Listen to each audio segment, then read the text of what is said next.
La semaine dernière, j'ai reçu un mail d'Happy, un prénom original, tu ne trouves pas? Surtout pour quelqu'un qui cherche justement à être heureuse. Dans son message, elle me parlait de sa vie et d'une spirale. Une spirale de pensées noires qui la rendait négative et assombrissait son quotidien.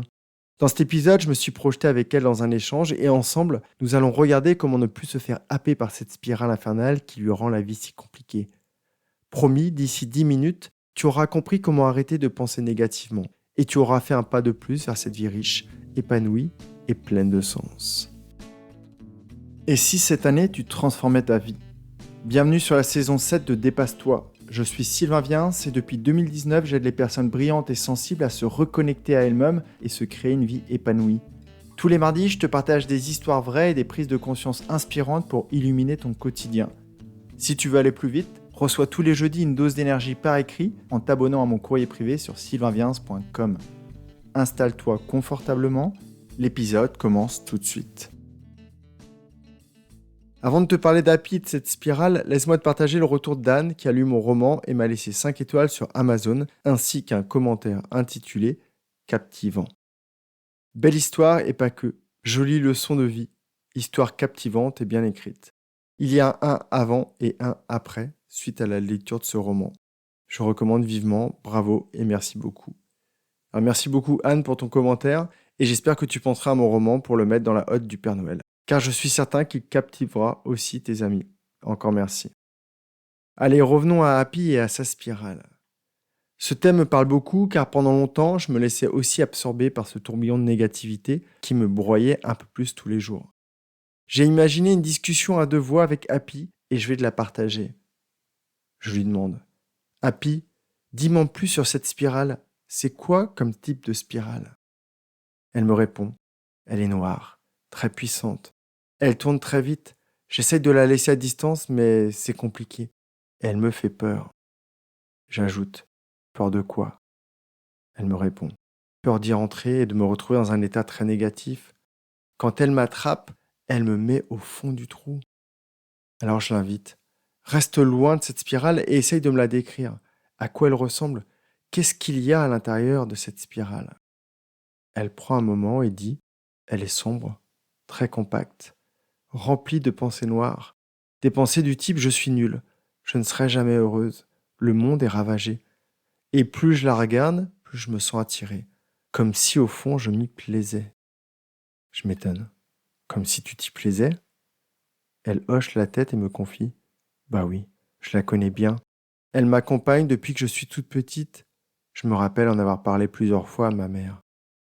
Je réagis. Ah ok. La petite Happy se laissait déjà happer par elle. Et aujourd'hui, que tu es plus grande, que tu as développé des ressources que la petite Happy n'avait pas, tu aurais envie de lui dire quoi? Elle baisse un peu les yeux et me dit doucement, j'aurais envie de lui dire de ne pas s'en approcher, parce qu'à l'intérieur, elle sera triste. À ce moment-là, je vois Happy fondre en larmes, en se revoyant petite, triste. Je continue. Ok Happy, tu vois toujours cette petite fille? Tu aimerais qu'il se passe quelque chose pour elle? Elle souffle un instant, puis dit, j'aimerais que sa maman la prenne dans ses bras, mais je crois qu'elle ne peut pas. Elle est elle aussi happée par cette spirale. La petite Happy a besoin d'être rassurée. Elle a besoin de voir la vie sous un autre angle. Peut-être que sa maman pourrait la serrer contre elle, lui faire un câlin et lui demander ce qu'elle pense. Je lui demande encore, et ça ferait quoi pour la petite fille? Elle répond avec un léger sourire. Elle serait plus sereine. Elle comprendrait qu'elle peut apprendre à ne plus y entrer. Je poursuis. Et comment elle pourrait faire ça?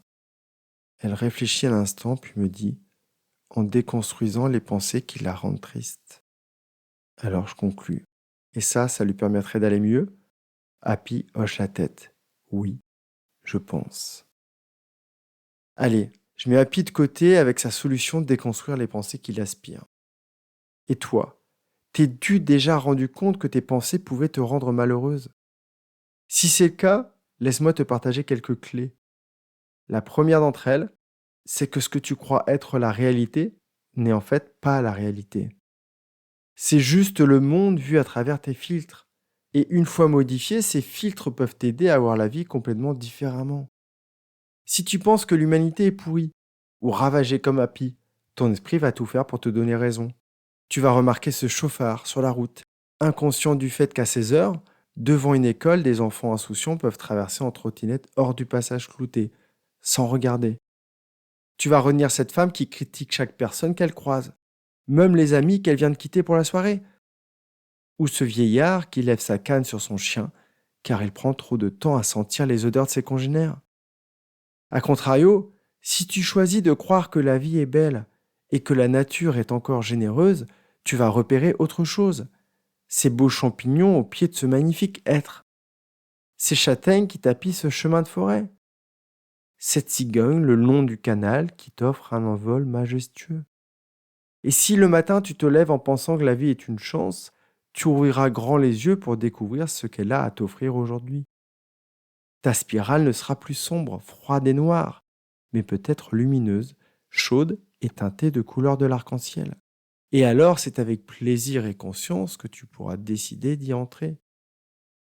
La deuxième idée que j'ai envie de te proposer, c'est de calmer tes pensées. Ne pas laisser ton mental te critiquer ou te répéter des phrases fausses qui datent de ton enfance. Ne pas le laisser construire ces histoires erronées qui font peur ou qui rendent malheureux. Pour ça, tu peux revenir au corps. Comme tu ne peux pas parler si tu écoutes, tu ne peux pas produire de pensées noires si tu es pleinement dans ton corps, dans tes sens et que ton mental se déconnecte. Comment on fait ça? On se concentre sur une belle chose autour de soi. On la regarde attentivement. Un stylo, une bague, une fleur. On la regarde avec curiosité, avec amour, avec les yeux d'un enfant qui découvrirait le monde. On essaie de l'écouter. On tend l'oreille à ses murmures. On la touche, on la prend dans ses mains et on en décrit la surface, le grain. Et si c'est comestible, on en goûte la saveur. Quand tu fais ça, ton cerveau n'est plus capable de générer des pensées, qu'elles soient colorées ou noires. Alors tu retrouves du calme. Tu es dans le moment présent et tout paraît beaucoup plus accueillant. La troisième idée que j'ai envie de te partager, c'est d'ajouter de la conscience dans ta vie. De te demander régulièrement, je suis où? Je fais quoi? Je ressens quoi? Et là, pour cet épisode, surtout, je pense à quoi? Quand tu fais ça, tu sais à quelle distance tu es de cette spirale. Tu peux même sentir si à ce moment-là, elle t'attire. Et alors tu peux décider consciemment de t'en éloigner, en pensant différemment, en questionnant peut-être la pensée qui te traverse. Est-ce que c'est vrai? Est-ce que c'est vraiment vrai? Moins tu entres dans la spirale, plus elle perd de sa force d'attraction.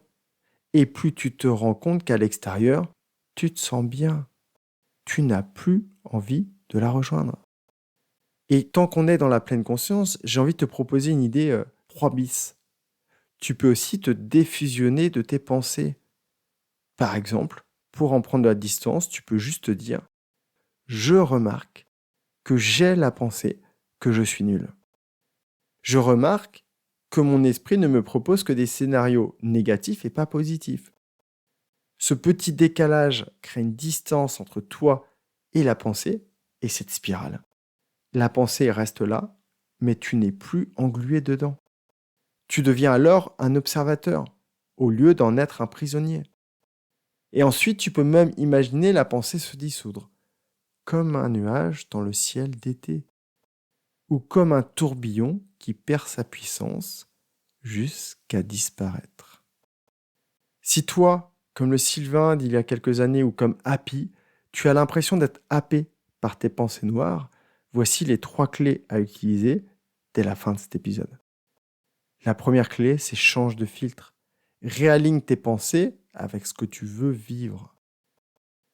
La deuxième, reviens au corps, au sens.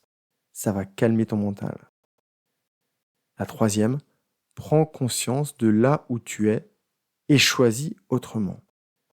Et enfin, la clé que j'ai appelée la 3 bis, c'est rappelle-toi que tu n'es pas tes pensées et que la plupart d'entre elles ne sont pas vraiment vraies. Je continuerai cet épisode dans ma lettre de jeudi pour permettre à mes abonnés de vivre chaque jour avec un peu plus d'amour et de conscience. Donc si tu n'es pas encore abonné, tu sais ce qu'il te reste à faire. Clique sur le lien dans les notes de l'épisode. J'espère que tu auras apprécié ces quelques minutes en ma présence et je t'invite vraiment à prendre bien soin de toi Je te retrouve jeudi matin. Bye bye. Merci d'avoir écouté jusqu'ici et si cet épisode t'a parlé, il parlera sûrement à quelqu'un que tu aimes. Alors pense à le lui partager tout de suite. Pense aussi à me laisser une note sur ta plateforme d'écoute et abonne-toi au podcast pour ne rien louper.